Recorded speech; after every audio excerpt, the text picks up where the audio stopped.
Who first thought of the atomic bomb? Leo Szilard. Who first thought of the hydrogen bomb? Leo Szilard. Who wanted to build an electric chair for barbershops? Your hair would stand on end for easy cutting. Leo Szilard. Who first thought of the cyclotron, the electron microscope, the chemostat, information theory, low-fat cheese, the calorie counter, and the nuclear reactor? Leo Szilard. Who came up with the first genetic theory of aging? Who wanted to put magnets in ladies' stocking tops to keep them up? And who instigated the Council for a Livable World? Still the chief Washington-based lobby for nuclear disarmament. Leo Szilard proposed the cobalt bomb in 1950. This is a bomb to destroy all the life on Earth. All of it. So, was this a joke, a provocation, or was he serious? The human race could be eliminated for only 40 cents a head. Whatever, the atomic celebrity proposed this in the name of peace, because he wanted to confront the Russians and the Americans with a prospect so terrifying they'd feel forced to talk to each other and disarm. Yet, even though it was shown the cobalt bomb would work, kill everyone and everything, Szilard's unique attempt to intimidate the superpowers failed. They did not talk and kept on towards the arms race and the hydrogen bomb. 10 years later, Leo Szilard developed bladder cancer, so he devised and directed his own radiation treatment, a short program of intense bursts, and he cured his own cancer. So, the same cobalt technologies you had invented to destroy all life, you end up using to save your own. This is yet another of the unique comedies which make up the life of Leo Szilard, a man at times too good to flush his own toilet or let out his own bathwater. I never heard of anyone too good to flush their own toilet or let out their own bathwater. For if Leo Szilard had never existed, you would not make him up. You could not make him up. No one would believe you. He's simply too preposterous for fiction. This guy was real. This is all true. For Leo Szilard is probably the man who did the most to stop the atomic bomb ever being used. Yet he was, earlier, the man who did the most to set it in motion. He instigated and co-wrote the famous letter from Einstein to President Roosevelt, which triggered the Manhattan Project, the American Atomic Bomb Project. And while he is possibly the first man to be against the bomb, he was, oh yes, definitely, the first man to think of it.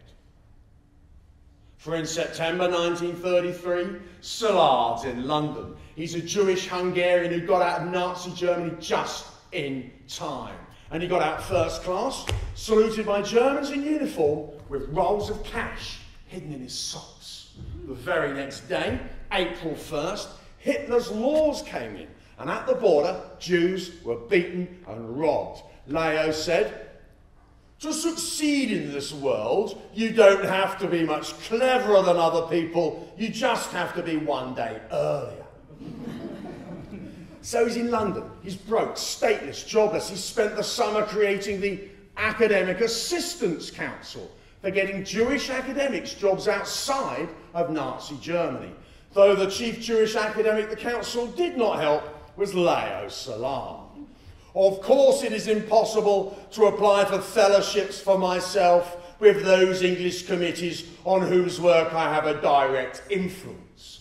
Too honest. When one morning he reads in the Times that Ernest Rutherford, that's the father of nuclear physics, has just given a speech in London saying that anyone who looked for a source of power in the transformation of atoms was talking moonshine, nonsense.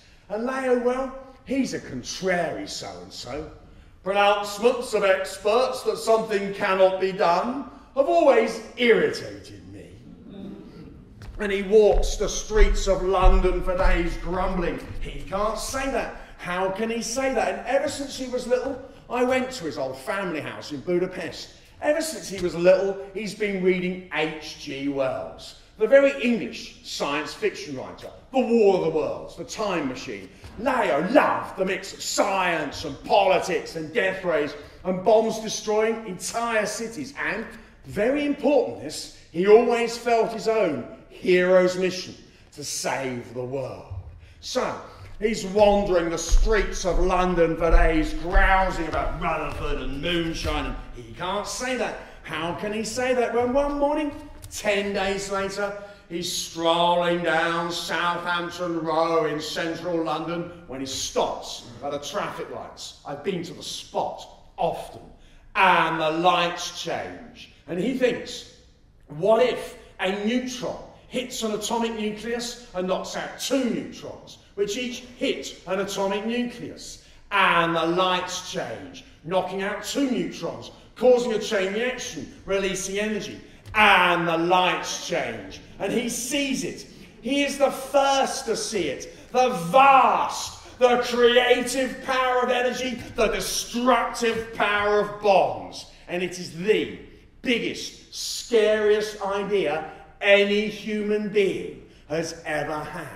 And worse, even worse, what if the Nazis get there first? For the great home of physics then is Cambridge, Copenhagen, Germany, opening up new field after new field. And while only a few of their physicists are Nazis, Leo, he knows how brilliant they all are. He's been in and out of their labs for years, frequently annoying the hell out of them. This small, bumptious man would burst into your lab, ask you a bunch of very smart questions, very fast, solve all your problems, suggest far too much future research for you to possibly handle, none of which he would ever do himself, and rush off in a seethe of ideas, leaving you exhilarated and frustrated and exhausted. So yes, he knows how brilliant they all are, and he now sees the most terrifying future, a Nazi atomic bomb.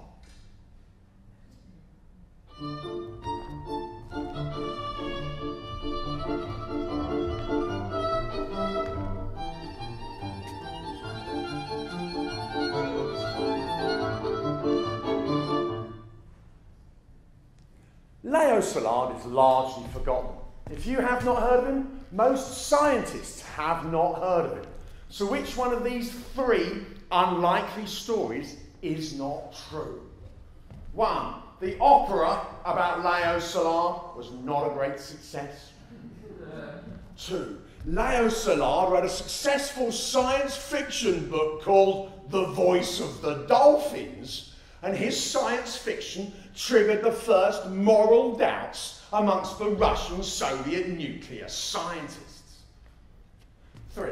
In the Hollywood movie Fat Man and Little Boy, Szilard is briefly portrayed as eccentrically ridiculous, while his nemesis, General Groves, the head of the American bomb project, is played by Paul Newman.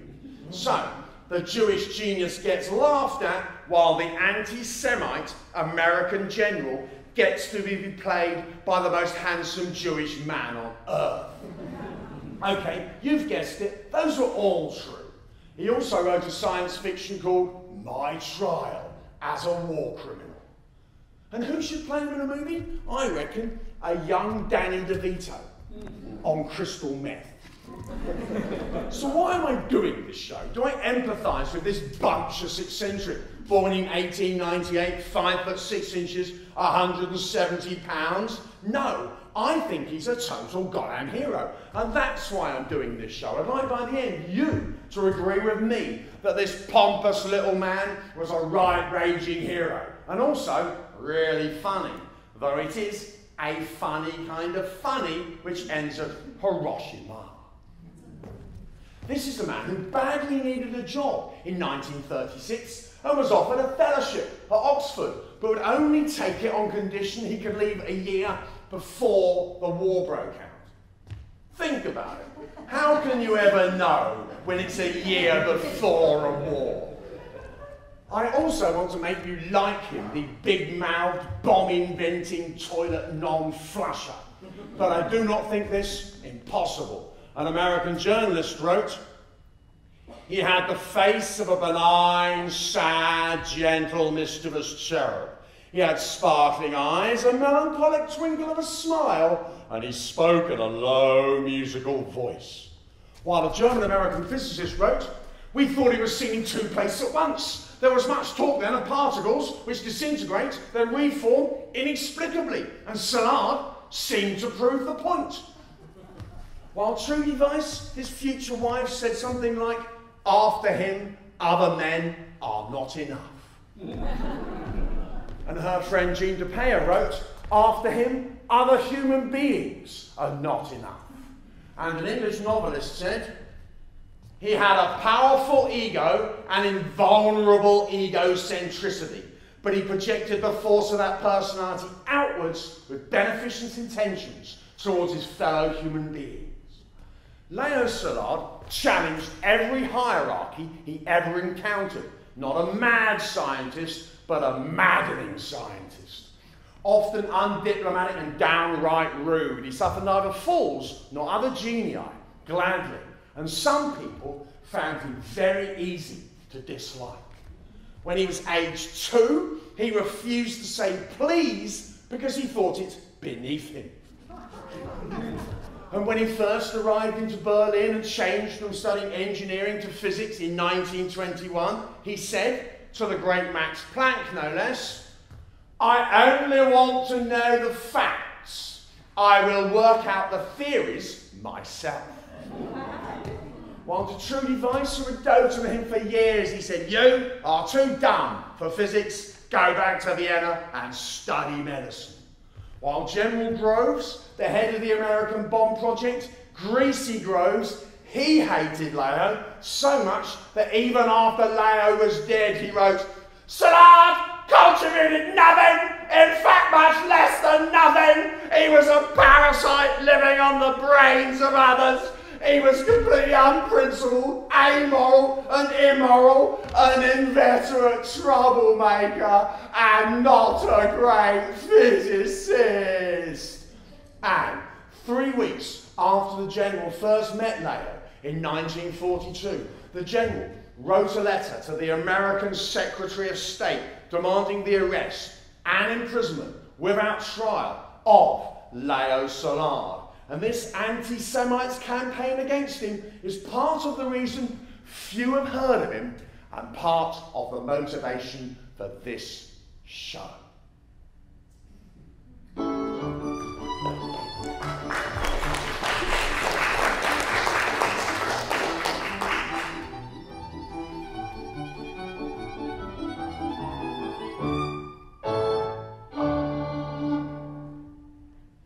Before I go on, in case you're wondering how I'm structuring this show, I will tell the life of Leo Szilard from 1933 to 1945 in 5 stretches. You heard the first one when he first thought of the bomb in 1933.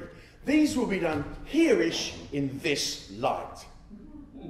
And around these, I'll be putting lots of details and anecdotes from throughout his life to try and convey some of the range and humour and times of this extraordinary gentleman who excelled at many things, but one thing he truly excelled at was name-dropping. He met everyone because he believed himself important enough to introduce to everyone.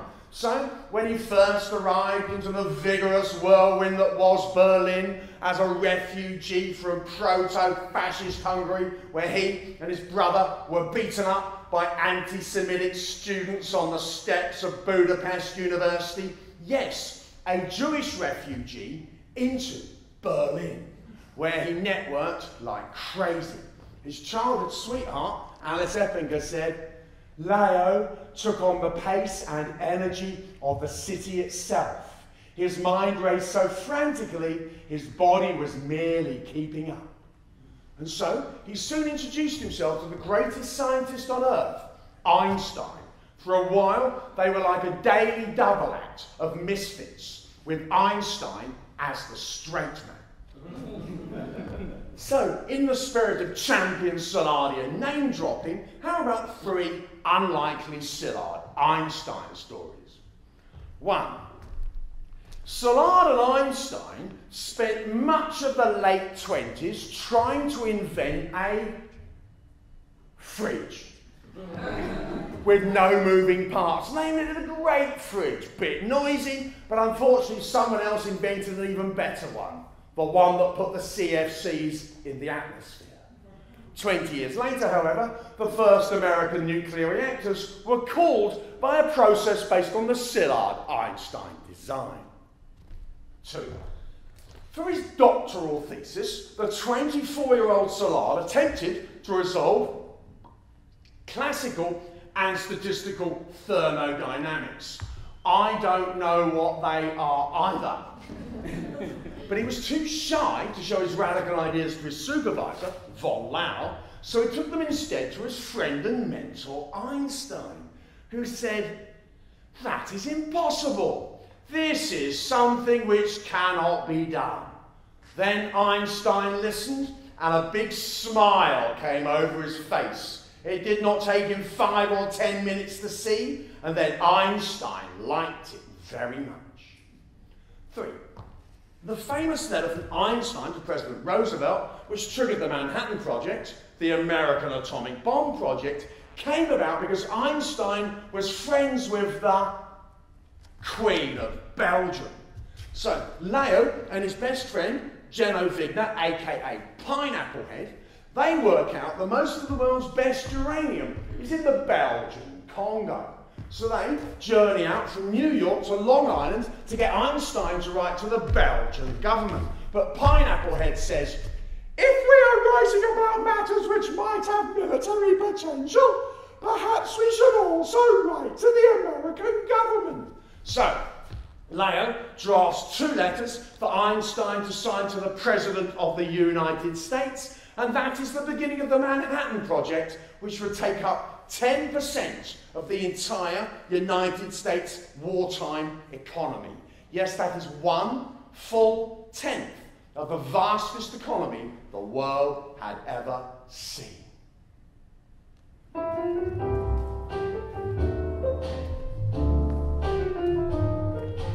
Give me a kiss that will dream on, and my imagination will drive upon the kiss. Sweetheart, I ask no more this, a kiss the build a dream on. Science fiction. Yes, science fiction has a curious input into this story. For the great pioneers of nuclear physics, Ernest Rutherford, Frederick Soddy, they inspired a lot of science fiction, some of which, in turn, inspired Leo, who had a friend, Otto Mandel, who was the German publisher of H.G. Wells. And in 1932, in Berlin, Mandel says to Leo, "If we want to save the human race, we must help it leave the earth for the stars." And Leo had replied, "If I wanted to contribute something to save mankind, I would probably go into nuclear physics, for only in the liberation of atomic energy could we obtain the means by which to enable man not only to leave the Earth, but to leave the solar system." And all this is swirling and swimming round Leo's head that fateful London September of 1933. And, to quote directly from H.G. Wells, a book called The World Set Free, published 1914, read by Leo 1932. Oppressed, he was scared even by the immediate consequences of his discovery. He had a vague idea that night that he ought not to publish his results, that they were premature, that some secret association of wise men should take care of his work and hand it on from generation to generation until the world was riper for its application. But that, folks, is the science fiction, not what happened. Because what happened next is England, 1934. Europe's skies are darkening, always. 2 bags packed for immediate exit, because he's running round with the biggest bug in his bursting brain.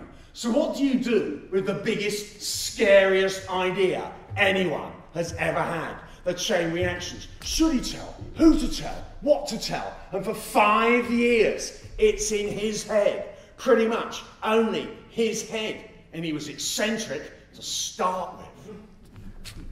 And he took shushily of strange reactions and releases of energy and maybe bombs, which increases mistrust, and he patents it secretly in Britain, which increases mistrust.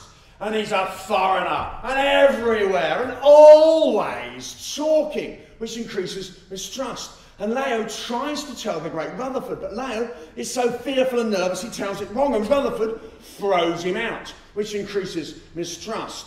Leo's friend Carl Polanyi said, his lack of self-interest evokes mistrust, because he's respected by some very great scientists, but nobody else knows who he is, and they try and get him jobs, research. For this show, I went to the Bodleian Library in Oxford, where they have the letters of recommendation from Einstein and von Laue and Schrödinger and Chaim Weizmann and many more. But meanwhile, around the world, scientists are probing the atomic nucleus in Rome, in Copenhagen and in Berlin.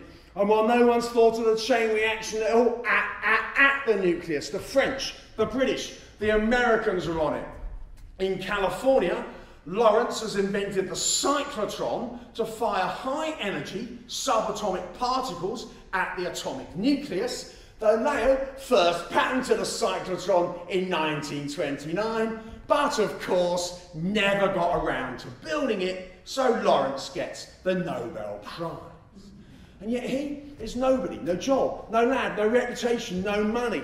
So he conducts experiments by himself in his hotel bedroom with paraffin wax, a Geiger counter, and tobacco tins filled with metal foil. For weeks, when somebody offered him a cigarette, he'd say, no, but I'll take the tin.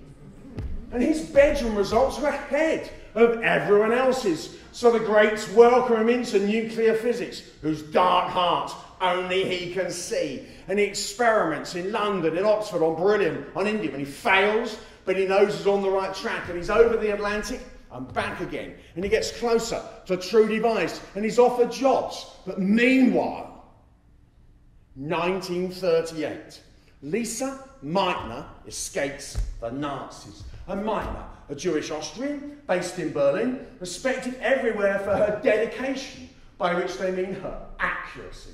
And her 30 years of steadfastness does make her a good counterpoint to Leo, the intellectual bumblebee.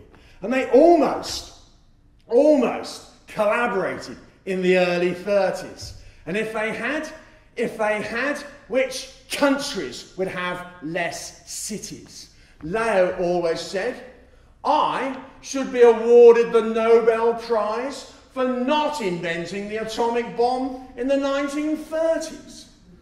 While Meitner has escaped to Sweden, skin of her teeth. And her nephew just happens to be a brilliant physicist, Otto Robert Frisch. More of him later. And on Christmas Eve, 1938, Auntie Lisa and nephew Otto stroll out on the snowy trail beneath the Swedish tower at Kungälv. Him, skis, her, snowshoes, and they discuss how the results from Berlin don't make proper sense. No one's do. When she sits on a tree stump with pencil and paper, and they bounce ideas, and they see da, da, da, everyone's been wrong. Da, da, da. They have all been splitting the atom in their labs for years, only da, da, da. No one understood their own results. So Otto goes to Copenhagen, names splitting the atom fission, and tells the great Niels Bohr, who gets it immediately. And he gets on a boat to the States, where meanwhile, Leo is on the East Coast, his faith in chain reactions reduced to vanishing point. and he's withdrawing his patents from British secrecy, which means he's reluctantly, failingly giving up when, on the boat, the great bore tells this bloke, who gets off the boat and tells that bloke, who dramatically tells the entire Princeton Monday Evening Journal Club, and it's out. Fission is here. Fission is possible. The East Coast is a stirred-up anthill, while Leo is possibly the last physicist on the coast to find out. He's been right. It's all coming true. This discovery revives all the hopes and fears which I had in 1934 and 1935. While Pineapple Head, remember him? Pineapple Head, he has jaundice, and there, in the hospital, they work out most of the theory of fission, which is not only possible, but the Germans are doing it. The Nazis have it. It's just like looking for a needle in a haystack, searching for a moonbeam in the blue. Till I've come to find you. It's just like looking for a raindrop in the ocean, searching for a dewdrop in the dew. Till I've got to find you. So hi, how are you doing? And I wonder, what are you thinking? Are you thinking, could this be a love story? Called Trudy Gets Leo in the End. Her name was Gertrude Weiss. Trudy, an Austrian Jewish doctor who became an expert in public health in the States. So, is it a love story if a woman is after a man for years and decades, but he won't sit still, can't sit still, or live anywhere? And he's always over the channel, over the Atlantic, between the coasts. But in the end, she finally gets him. I reckon it is. A friend once said to Leo, marry at the first opportunity, preferably to a woman who considers the realities more than you do. But Leo always said, I am not the marrying kind. I am a worker, not a drone. Though a few women do crop up in Leo's 20s, the 20s, his childhood sweetheart, Anna Seppinger, whose husband and daughter were later murdered by the Nazis, and Trudy, who he first meets as a friend in Berlin in 1929. They are like bossy, condescending older brother and shy, devoted younger sister. And she does some translating work for Leo, yeah, but she's shy. So she asks a friend how much she should charge Leo for the work. And the friend, Claire Baroff, a famous avant-garde dancer, she says, charge him nothing, Trudy. Then he'll be in your debt forever. So, she follows him to London, but goes back to Vienna and gets engaged twice, but breaks them off. And when Leo flees Europe, a year before the war, he goes back to Budapest to get his family out, and to Vienna for Trudy. So she follows him to the States, where her first job, by the way, is as a medic riding ambulances in New York in 1939. So plainly, she's not a softie. But Leo, he still can't sit still, won't sit still, and it's not till later, much later, after the war, 1951, that finally, to everyone's surprise, they marry. As someone said, who would marry Szilard? But Trudy did, except with him, it's never that simple. Because as someone else said, you have a wife in Denver, an office in Chicago, but you live in a hotel in New York. And she doesn't really get him till 9 years later, when the cancer sticks him in a New York hospital. And she is with him all the time, as he conducts press campaign for peace, after press campaign for peace from his hospital bed. And, finally stationary, much to his surprise, has one of the best years of his life, and she finally, devotedly, gets him until his death 4 years later. There's a famous headline from around that time about the actress Tallulah Bankhead. Tallulah, hospitalised, hospital, Tallulahized. Well, Szilard, hospitalised, hospital, Szillardized, his own cure. And well, folks, I can't believe I've got all this way into the show and I have yet to mention the Martians. For the great Italian physicist Enrico Fermi once asked, if extraterrestrial beings exist, how come they are not here? And Leo famously replied, of course they're already here among us, they just call themselves Hungarians. And from that line sprang the legend of the Hungarian Martians, for there are at least 4 giants of post-war American science who were Jewish physicists from the same part of Budapest. Leo, the only liberal of the gang, his best friend, Eugene Wigner, aka Pineapple Head. Just by chance, I walked past his old house in Budapest. Oh look, it's Pineapple Head. And then there was John von Neumann, who invented the digital computer, which he invented so the hydrogen bomb could be invented, who helped select the atomic bomb targets in Japan, and who wanted a massive nuclear strike on Soviet Russia before they could finish the atomic bomb themselves. And then there was Edward Teller, who did invent the hydrogen bomb. Still the most terrifying weapon ever built, and the chief force behind, oh yes, Ronald Reagan's Star Wars project. Szilard, Teller, Wigner, von Neumann, the Martians.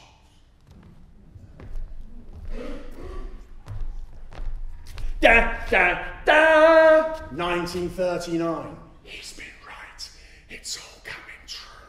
And in Europe, the sight of an aircraft is ominous, will make Leo frown.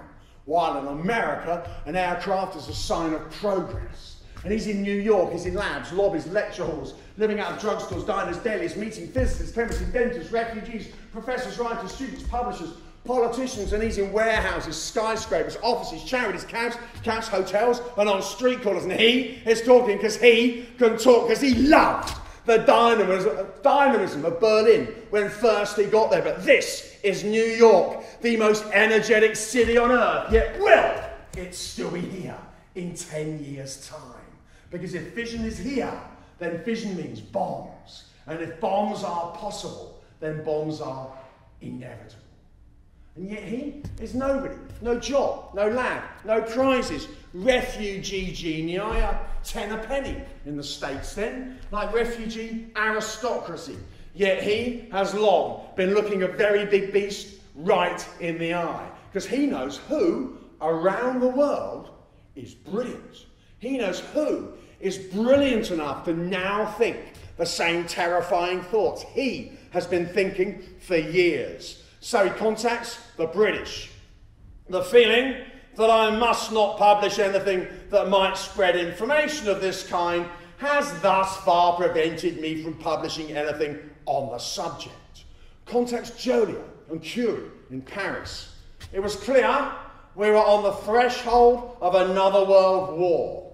I thought that if in fact neutrons are emitted in fission, then this information should be kept secret from the Germans. So I was very eager to contact Fermi and Joliot, the 2 men most likely to think of this. While the great Fermi has just won the Nobel Prize and has used the awards ceremony to escape fascist Italy with his Jewish wife, and is now here in New York. So Leo must get close to Fermi, so he runs round like crazy. So crazy, he does not know he's worn down the heels of his shoes. He's literally on his uppers. So he borrows $2,000 from an inventor called Benjamin Leibovitz, and he rents some radium. Because that's what you do with radium. You rent it. And the press talk about splitting the atom. Comedians joke about it, yet no one mentions the chain reaction. The cat was not entirely out of the bag, but its tail was sticking out. Because no one who thinks of it can be quite sure it's possible. But the possibility is too dreadful. Hitler's success might depend on it. And this guy says, I don't remember him ever sitting down. If I had anything I wanted to say, I had to wait until he stopped for breath. And this guy says, please go away. You are reinventing the field. You have too many ideas. Please go away. And the great Fermi says, nuts. What? Nuts. Chain reaction. Bombs. 10% chance of working. Nuts. Now, a 10% chance of death is too high. Fermi and I both wanted to be conservative. Fermi thought the conservative thing was to play down the possibility this might happen. I thought the conservative thing was to assume this would happen and take the necessary precautions. So Leo finds Walter Zinn from Kitchener, Ontario. So, hey, we have a Canadian. And Zinn has a nice lab at Columbia with lots of lovely equipment. So Leo smooth talks him into the experiment. If flashes of light appeared on the screen, this would mean that neutrons were emitted in the fission process of uranium. And this in turn would mean that the large-scale liberation of atomic energy was just around the corner. And they begin, and nothing happens on the screen. And Leo is swept with huge relief. He's been wrong. It's not possible. Except, oh Canada, they'd forgotten to turn the screen on. We watched the flashes for a while. Then we switched everything off and went home. That night, there was little doubt in my mind that the world was headed for sorrow. Later that evening, Teller, the Star Wars Martian, is playing Mozart when da da da, the phone rings and da da da, a low voice says 5 words, da da da. I have found the neutrons. While around that time in Britain, Professor Thompson's son, Professor Thompson, hears of fission and thinks of Leo 5 years back and contacts the British government who buy all the uranium they can from this Belgian guy, Songier. And he then thinks, why not move 1,250 tons of the highest grade uranium ore ever, from way, way deep in the Belgian Congo to Staten Island. And without this, there is no Manhattan Project, no Hiroshima, and no Nagasaki. But Leo, he wants secrecy. Do not tell the Nazis. But for scientists, secrecy is heresy, anathema. Science has always been open, the dream of the Enlightenment. Debate, publishing, sharing. Yet the British agree on secrecy. But Paris say publish. All New York say publish. The great Fermi and the great Bohr are outraged by not publish. And Leo was told if he opposes publish, he'll be kicked out of the only New York lab which will let him in. But Leo, always the problem, after the problem, after the problem, after next. Coolants, isotope separation. But then the French publish and let the cat out of the bag. An atomic firecracker that might be lighted with neutrons. And the Russians get it, and though no one knew it at the time, that is the start of the Russian bomb.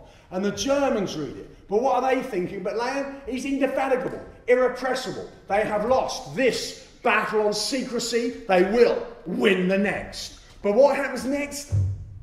Nothing.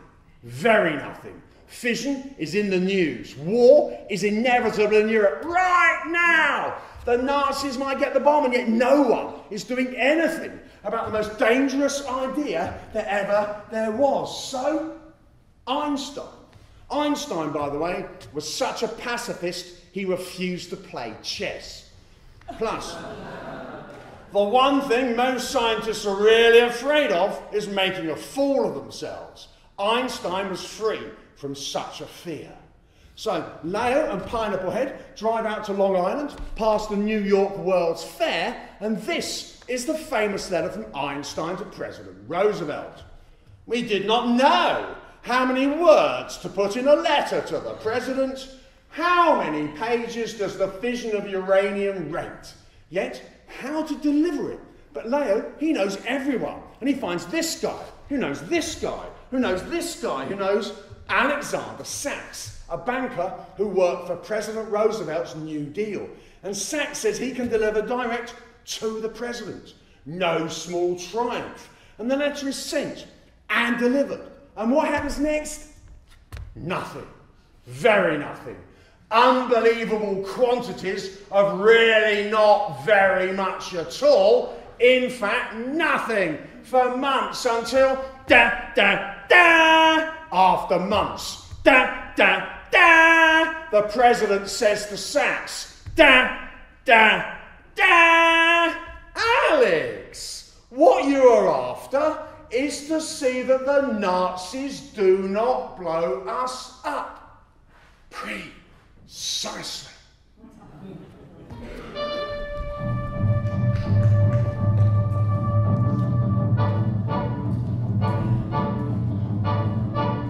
He was a famous trumpet man from on Chicago way. He had a boogie style that no one else could play. He was the top man at his craft. But then his number came up and he was gone with the draft. He's in the army now, a blowing reveille. He's the boogie woogie bugle boy. 3 short, unlikely Leo stories. 1. At the end of the First World War, Leo Szilard was the first officer in the Austrian cavalry to catch the flu. The terrible flu which would sweep the world. So while he went home to bed in Budapest, his entire regiment went off to battle and not one of them was ever seen again. And this is a man with a sense of destiny to save the world. 2. In 1962, Leo Szilard spent 2 hours alone in a New York hotel room with the Russian ambassador and Nikita Khrushchev, Soviet president and the second most powerful man on earth. And it was Leo who first persuaded the Russians to agree to a Moscow-Washington hotline. So, hey, maybe he saved your life. That was nice of him. 3. In the late 50s, Leo Szilard was the chief force behind the creation of the Salk Institute in San Diego, where he died. And you know Jonas Salk? He's the guy that came up with the cure for polio and gave the patent away to the human race for free. Everybody likes that guy! Well, it was Leo who first persuaded Salk to head it and lend his name, the Salk Institute, which is where Leo died suddenly of a massive heart attack in his sleep at the age of 66 in 1964. He had said, Trudy is looking for a place to live. I am looking for a place to die. And half his ashes are at Budapest. I went to the cemetery.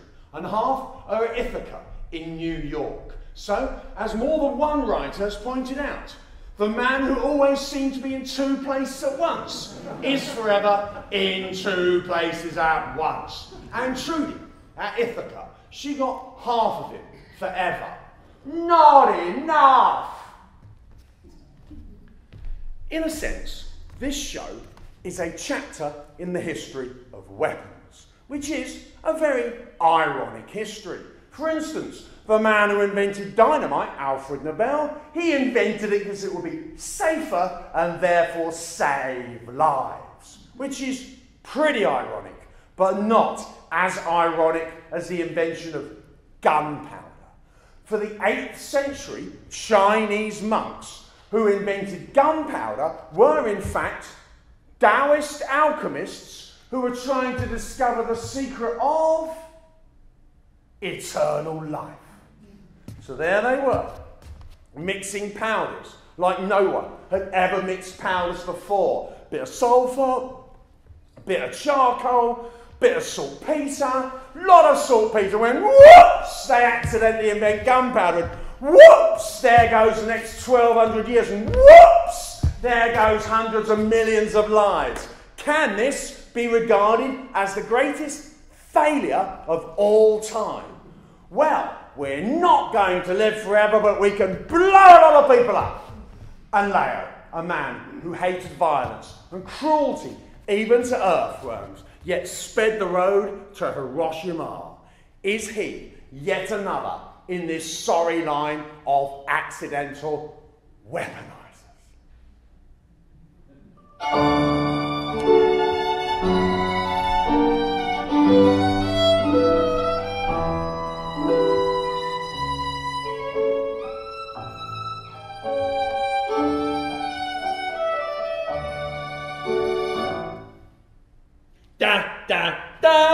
October 39. He's been right. It's all coming true. The President of the United States creates the Uranium Advisory Committee, which includes 3 Martians, Szilard, Pineapple Head, Teller. And at the first meeting of what will become the American bomb project, Leo speaks first, because he knows the most. He's long thought the most. He knows where the complex technical problems will be. Yet, the colonel from the army on the committee is aggressively caustic. So when money gets mentioned, the colonel opines, it's not weapons which win wars, it's the morale of the troops. So, Pineapple Head turns to him and says, in that case, perhaps one could take a second look at the budget of the army, and perhaps the budget could be cut. And the colonel snaps back, as far as those $6,000 are concerned, you can have them. And those $6,000 are the first of $2 billion in that day's money. And Teller, the Star Wars Martian, says, rather ruefully, that the figure of $6,000 was his figure. It was a very low figure, and afterwards, Szilard nearly murdered me for the modesty of my request. But what happens next? Nothing, except Szilard and Fermi, which is a clash of assertive, bumptious, direct, with polite, reserved control. And Fermi, he loves to get up early and plan the whole day. Leo likes to spend the morning in the bath. And Fermi, he loves getting his scientific hands dirty. Back in Rome, him and his gang would adore working with radioactive isotopes with half-lives so short they'd have to sprint from one lab to another before it all decayed to nothing, while Leo, too good to get his hands dirty, hires footballers to do his dirty work and lugging about. So Fermi never really works with him again, which after the war means no job. While the chief people then, trying to stop the bomb, may of course have been the American secret police, the dull, clownishly inept American secret police, where Szilard, pro-German, employment of this man on secret work is not recommended, and Fermi, undoubtedly a fascist, employment of this man on secret work is not recommended. So, if the secret police had had their way, there would have been no bomb, because the chief secrets were in Szilard and Fermi's heads. And yet Fermi, he's thinking about neutrino this, cosmic ray that. Leo is only thinking about one thing. And the next big issue is the moderator, how to slow the neutrons to increase the chain reaction. I don't understand that either. But everyone else says use heavy water. Leo, engineering background, says graphite, very pure graphite. So Leo and Enrico Fermi meet 2 chaps from a graphite firm, and Leo, it's very important this, he just happens to know the most commercial graphite is impure with boron, which will ruin the chain reaction. So Leo and Enrico ask the 2 chaps, there wouldn't be any boron in your graphite, would there? And one chap says, why, yes there is. And Leo says, well, can we have some where there's not? And without this conversation, there is no Manhattan Project, no Hiroshima, and no Nagasaki. And if this conversation had happened in Berlin, because Fermi tests it, and this is Leo's second line of secrecy. He says, do not publish, do not tell the Nazis, and Fermi gets mad. And Leo is like, why does everyone want to tell Hitler everything? So, what does he do? He gets Einstein to write to the President of the United States, saying, I, Szilard, will publish graphite unless you, the American government, change the rules and stop me. He blackmails the US government into secrecy, which works!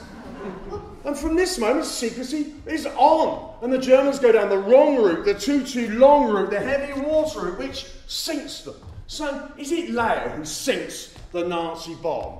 Well, more than any other single human being, the #1 Nazi bomb stopper is Leo Bumptious Szilard. And in scientific terms, this is true, though in practical terms, it's doubtful. The Germans are capable of carrying such a vast project through to safe completion, though, as we'll see, no one at that stage knew how vast the project would have to be. Whatever, the Germans were brilliant enough, but they couldn't have done it if they wanted to because Leo sank them. And the German physicist, who got the graphite figure wrong, by the way, was called Walter Berta.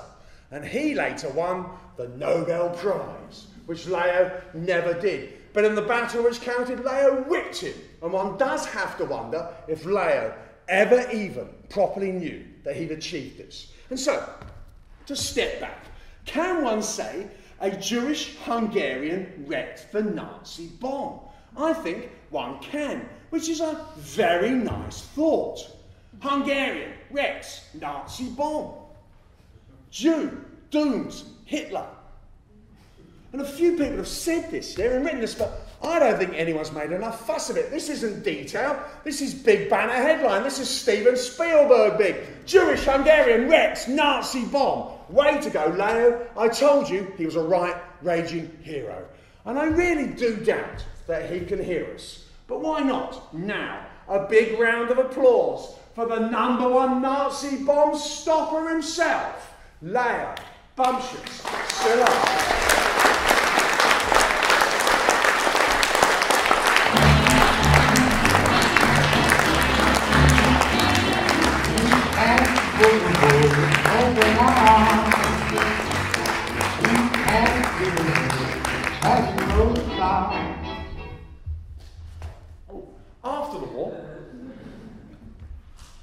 After the war, Leo would counter objections to his own security clearance by saying, I invented atomic secrecy.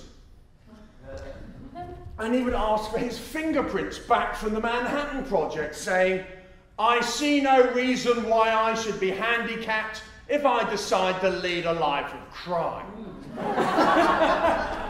And he would also say that the most important weapon to come out of the Manhattan Project was the secret stamp.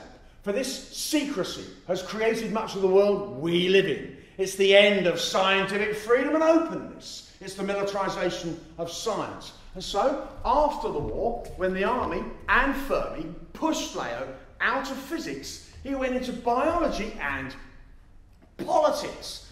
And politics was possible because suddenly, after the bomb, atomic scientists were news, big news, major celebrities. Leo said, it is remarkable that all these scientists should be listened to, but then mass murderers have always commanded the attention of the public, and atomic physicists are no exception. And so, when lobbying in Washington, if politicians wanted an appointment with him, and they did, he would say, keep a cabinet minister waiting 1 day for an appointment, senators 2 days, congressmen 3 days, and on a rational, cost-effective basis, we should target senators. There's fewer of them, and they're easier to buy. For Leo was still trying to rescue his great project, not bombs, but cheap power for all mankind, though this has not proved so simple. Yet at this stage, late 45, Leo did manage to inflict one major defeat over General Groves, the head of the American bomb project. There is more of greasy Groves coming. For the army and Groves were trying to rush or sneak a bill through Congress giving probable military control over atomic energy. So Leo and others swiftly organised and stalled and replaced the bill with something less militarised. And a key part of this stalling was Leo in front of the congressional hearings for 100 minutes of being grilled and roasted and riled by the army-backed senators while he sat there with uncharacteristic calm and explained and explained and explained till the senator and explained and explained and explained was forced and explained and explained and explained to extend the hearings and explained and explained and explained, thereby ensuring the bill's defeat. And this, folks, is when General Groves came up with the third of the three great lies of General Groves, all from that year. And I'll come to the other two, but radiation sickness. They say it is a very pleasant way to die. Oh yes, to Congress. Radiation sickness. They say it is a very pleasant way to die.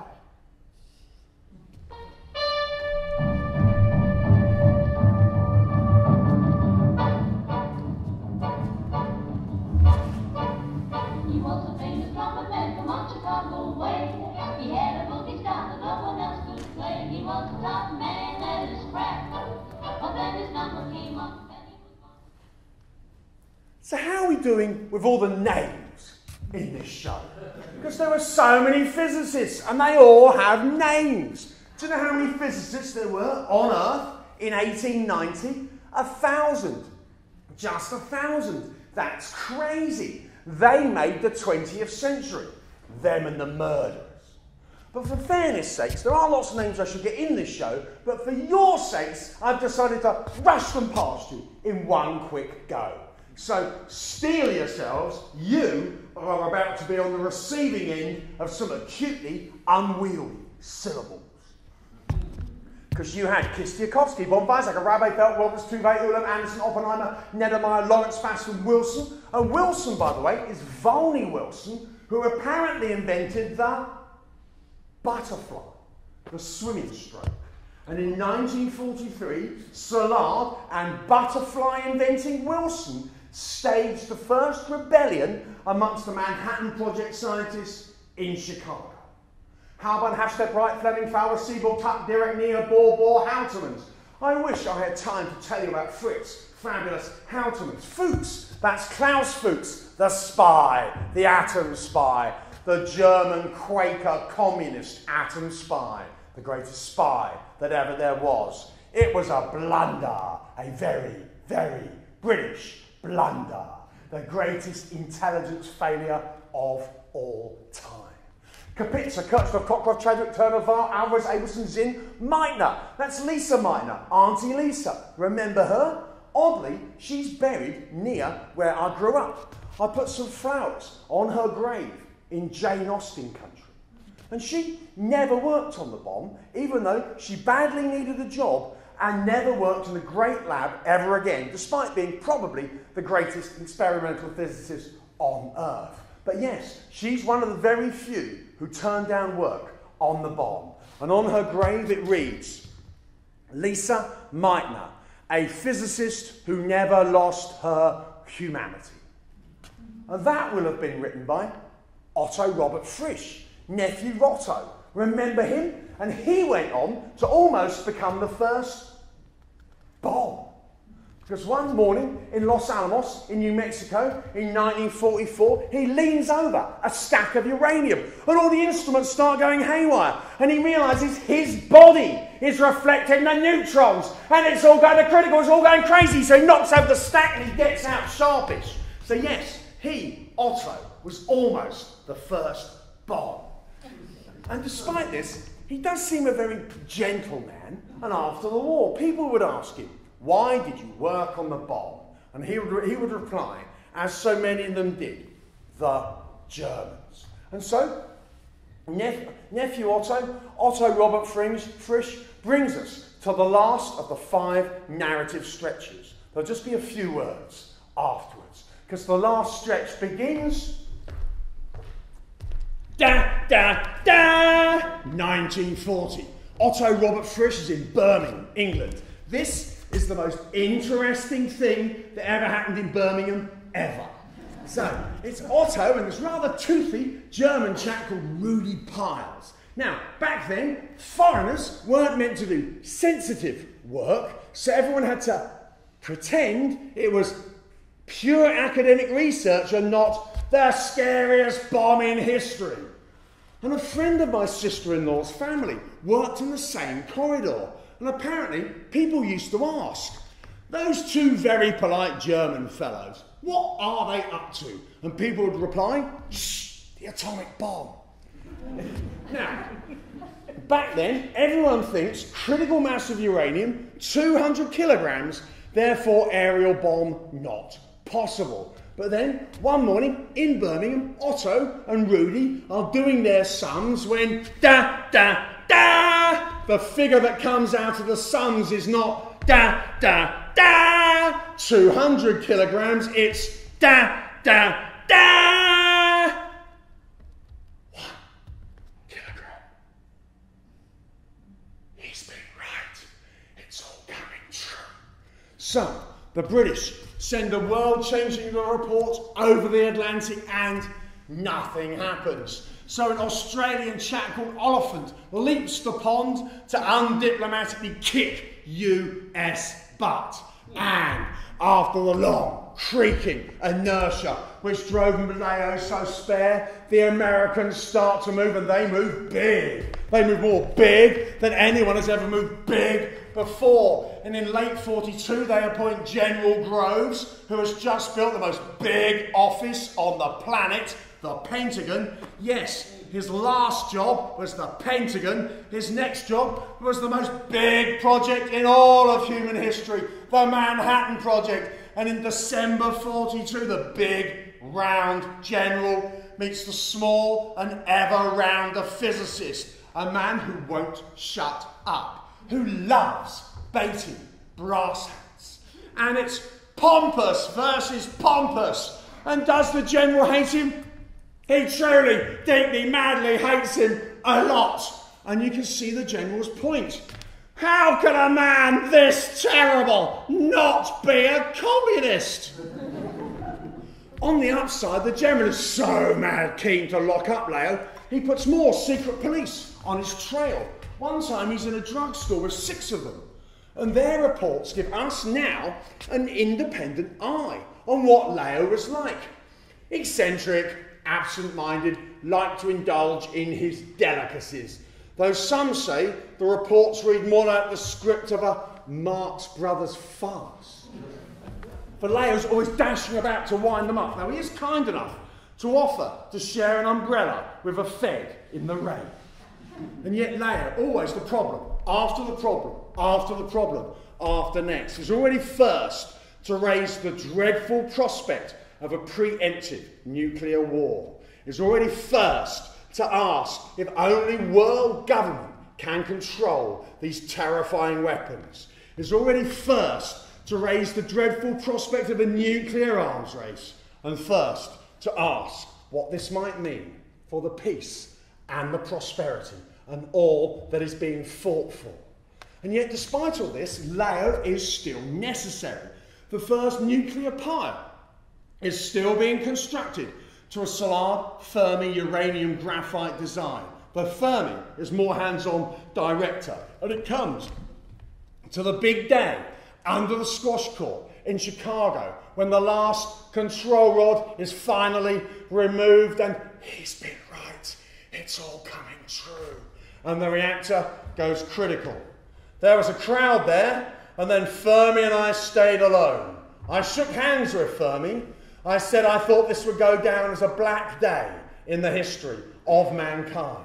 And as the project expands exponentially, and again, it hangs less on chance inspiration in brilliant heads, more on a pyramid of scientists. So Leo is diminished, is one meddlesome dot on the pyramid who won't shut up. And when the gigantic project is set up in Los Alamos with hundreds of brilliant minds under Chief Scientist J. Robert Oppenheimer, Leo never even gets there once. He's kept at the metallurgical laboratory in Chicago by General Groves, who at first, Leo is more and more fearful of the Nazi progress. He is the one keeping the lab's sense of pressure, crisis, effort on constant high through the long 16-hour days where slowly he realises what he's done, that they have no control, as the general brings in armed guards and passes and corporations and compartmentalisation, which many say slowed the whole project by a year, when, in early 44, army engineering decisions make it plain. The army is not out for a bomb as soon as possible to end the war, to defeat the Nazis and save lives. It's looking for power in the world beyond the war, against the Russians, unheard of power. And yet the scientists, they think they matter. But the governments, the generals, do not want them to matter. As Winston Churchill said, science should be on tap, not on top. Yet, as an American physicist wrote, we did not choose to make the culmination of 3 centuries of physics a weapon of mass destruction. And so, Leo, ever resourceful, Einstein again. He gets Einstein to write to Eleanor Roosevelt, the First Lady. And a big meet is set up. But before the big meet, President Roosevelt dies. And Roosevelt, well, no one ever ran rings around Roosevelt. And yes, he had Tokyo firebombed, but he refused to use poison gas on Iwo Jima. So would he have used this new weapon to annihilate an entire city? But the new president is Truman, who is eminently run rings around the ball. He's no international experience. He's only just found out what the bomb really is, and he only knows what the army tells him, and they will lie to him. Yet Truman is from Kansas City. So Leo finds a Kansas connection in his lab through the Kansas City mob to the White House. And a big meet is set up. Well, on the day, the big meet is not with President Truman. It's with his right-hand man, his fixer, his stonewall, his future Secretary of State, Jimmy Burns, who has no intention of being slowed by scientists. While General Groves has lied to Burns, saying there is no uranium in Russia, which would mean permanent nuclear advantage after the war. So, in the opinion of Jimmy Burns, future Secretary of State, the bomb might well put us in a position to dictate our own terms at the end of the war. And Leo is flabbergasted, appalled, to find all his years and effort have been to create a colossal intimidation of the new cold enemy, the Russians. And in Washington, he bumps into Oppenheimer, chief scientist, Manhattan Project, who blusters. The atomic bomb is shit. What? It's shit. A big bang. Nothing more. Which neither Leo nor Oppenheimer believe. And so, stonewalled by Burns, bullshitted by Oppenheimer, Leo organises. Scientists must be known to have made an effort to redeem them in the eyes of the future. And he sends messages around the country, agitating, provoking, imploring, coordinating a moral weight of scientists to say no, to stop this, to petition the president to first demonstrate the bomb. And his letters to the White House have always gone well before. But Oppenheimer tells people not to sign, saying scientists should not try to influence politics, while he himself, a scientist, would, of course, often try to influence politics.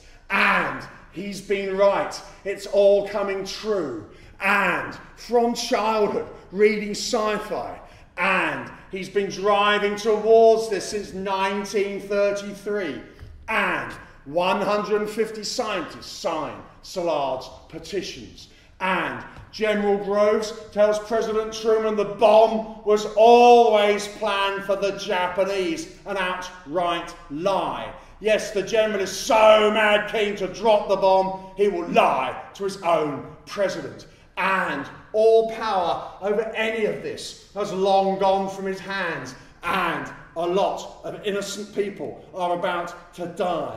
And an entire city and General Groves ensures President Truman never sees or even learns of Salad's petitions. And the sky, a canvas for nightmare visions. And he's been right. It's all coming true. And I knew the bomb would be dropped, that we had lost the fight.